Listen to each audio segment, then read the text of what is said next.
કાર્યક્રમ છે તો હું તમારી સમક્ષ મારા બે ચાર અનુભવો રજૂ કરીશ, જે તમે ધ્યાનપૂર્વક સાંભળજો. મારું નામ રાધિકા મોહનભાઈ છે. હું અહીંયા ધોરણ 5 થી અભ્યાસ કરું છું. મને અહીંયા રહીને ભણવાની તથા રહેવાની ખૂબ જ મજા આવે છે અને અહીંયા અમને શિક્ષકો પણ ખૂબ જ સારી રીતે ભણાવે છે, જેથી કરીને અમને અમારા ગૃહમાતા પણ ખૂબ જ સારી રીતે પોતાની દીકરીની જેમ રાખે છે, જેથી કરીને અમને શાળાની સાથે સાથે છાત્રાલયમાં પણ ખૂબ જ મજા આવે છે.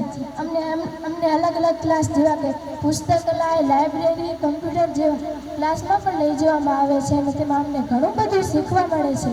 અને બીજા ક્લાસ જેવા કે સંગીત ક્લાસ, ભરત ગૂંથણ, કટાવ વર્ક જેવા બીજા પણ ક્લાસમાં લઈ જવામાં આવે છે, જેથી કરીને અમે આગળ જતાં પોતાના પગભર ઊભા રહી શકીએ અને અટકીએ નહીં. તે માટે અહીંયા જે કોઈ પણ વિદ્યાર્થી ધોરણ 5 થી કરીને ધોરણ 10 સુધી અભ્યાસ કરે તેને 10,000ની શિષ્યવૃત્તિ આપવામાં આવે છે. અહીંયા વર્ષમાં એક વખત પ્રવાસમાં પણ લઈ જવામાં આવે છે અને તેમાં અમને ખૂબ જ મજા આવે છે.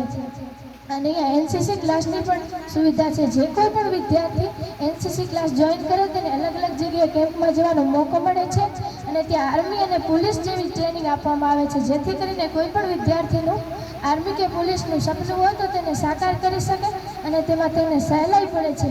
અહીંયા વર્ષમાં 2 જોડી યુનિફોર્મ અને બૂટ પણ આપવામાં આવે છે અને અહીંયા મનોરંજન માટે અમને અઠવાડિયામાં 2 વખત ટીવી પણ દેખાડવામાં આવે છે. घूमना भी अंधेरे में था, उसे एक पहचान बना दिया. घूमना भी अंधेरे में था, उसे एक पहचान बना दिया. इनकी ऐसी कृपा हुई कि मेरे गुरु ने मुझे एक अच्छा इंसान बना दिया. હવે હું મારી વાણીને અહીંયા વિરામ આપું છું. અસ્તુ જય હિન્દ, જય ભારત. Thank you.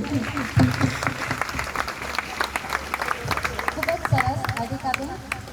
વિદ્યાર્થીઓના વિચારો અને